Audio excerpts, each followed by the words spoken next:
Good evening दोस्तों। आज दिन भर का समाचार आपके सामने लेकर हम आए हैं आवर नेशनल 24 पर। यह पहला आज आपको न्यूज दिखा रहे हैं। आप लोगों की सपोर्ट की जरूरत है और अधिक से अधिक लोगों तक यह हमारा वीडियो पहुंचाएं, जिससे हमारी हौसला और आगे बढ़े। तो आगे वीडियो में बने रहें।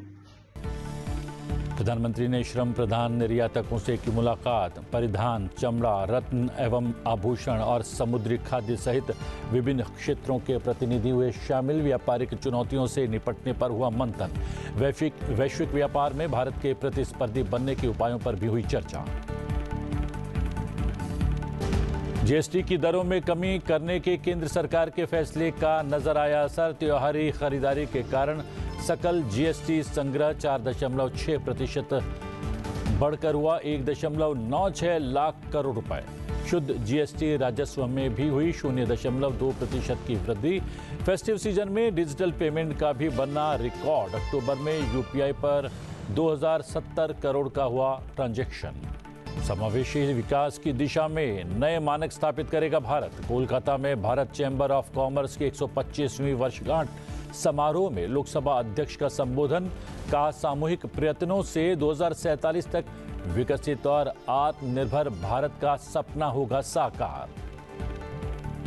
भारत यूरोपीय संघ के वार्ताकारों ने एफटीए के लंबित मुद्दों पर बातचीत की शुरू। 7 नवंबर तक चलेगी वार्ता। वस्तुओं और सेवाओं के व्यापार, उत्पत्ति के नियम और तकनीकी मुद्दों पर हो रहा है विचार।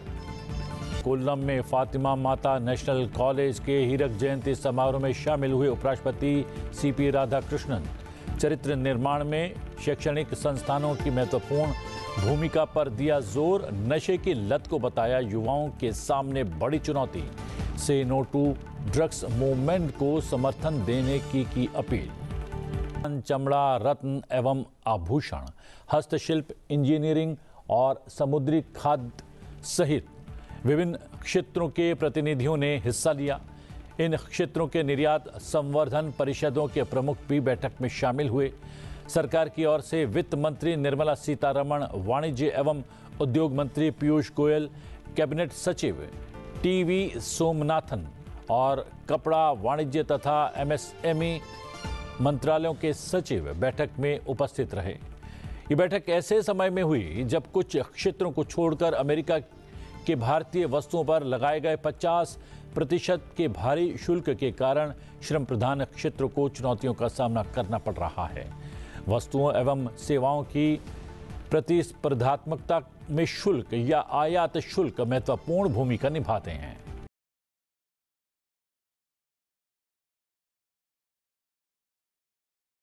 है कि अमेरिकी जो टैरिफ वॉर है उससे निपटने का एक बहुत बड़ी रणनीति की बैठक ये दिखाई दी है। इसमें वित्त मंत्री निर्मला सीतारमण भी मौजूद थी, पीयूष गोयल भी मौजूद थे। तो मुझे लगता है 2 बातें प्रमुख रूप से हुई होंगी। पहली तो ये कि भारत यूरोपीय संघ के देशों के साथ फ्री ट्रेड करने वाला है, फ्री ट्रेड एग्रीमेंट होने वाला है। मुकेश कौशिक हमारे साथ जुड़े हुए हैं वर्चुअली। मुकेश जी, बहुत बहुत स्वागत है आपका। डाइवर्सिफिकेशन, प्रोडक्ट का जो निर्यात है उसके डाइवर्सिफिकेशन पर जरूर बात हुई होगी। दूसरे, मुझे लगता है कि अमेरिका के साथ जो ट्रेड डील बहुत एडवांस स्टेज में है। प्रधानमंत्री ने, वित्त मंत्री ने और वाणिज्य मंत्री ने इन सभी क्षेत्रों को भरोसा दिलाया होगा कि ये जो टैरिफ है, ये जो 50% की टैरिफ है, ज्यादा देर चलने वाली नहीं है। इससे चिंतित होने की आवश्यकता नहीं है। तो दोनों ही मोर्चों पर तैयारी है। एक कि अमेरिका के साथ एक अच्छी लेकिन बिना कंप्रोमाइज वाली ट्रेड डील हो।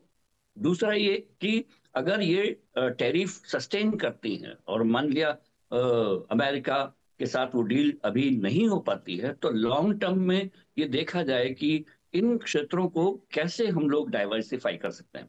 और सबसे बड़ी भारत की के लिए सबसे अच्छा अवसर खुला हुआ ये है कि यूरोपीय संघ के देश, जैसे कि हस्तशिल्प का जो आयात है, सबसे ज्यादा भारत के प्रोडक्ट आकर्षित करते हैं।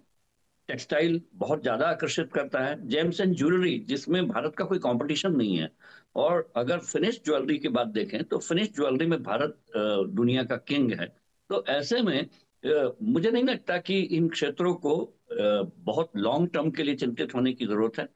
जाहिर है कि अमेरिका में जेम्स एंड जूलरी का लगभग 40% हमारा हिस्सा था, 35% हमारा टेक्सटाइल का हिस्सा रहा है, और जो हस्तशिल्प का है वो बहुत बड़ा कारोबार अमेरिका के साथ होता है। तो अमेरिकियों ने भी टैरिफ के लिए इन ऐसे प्रोडक्ट को चुना है जो जिससे उनका जो बेसिक जरूरतें प्रभावित नहीं होती, लेकिन जैसे कि हस्तशिल्प से वो प्रभावित नहीं होते, जेम्स एंड ज्वेलरी से प्रभावित नहीं होते, लेकिन ड्रग्स से प्रभावित होते हैं।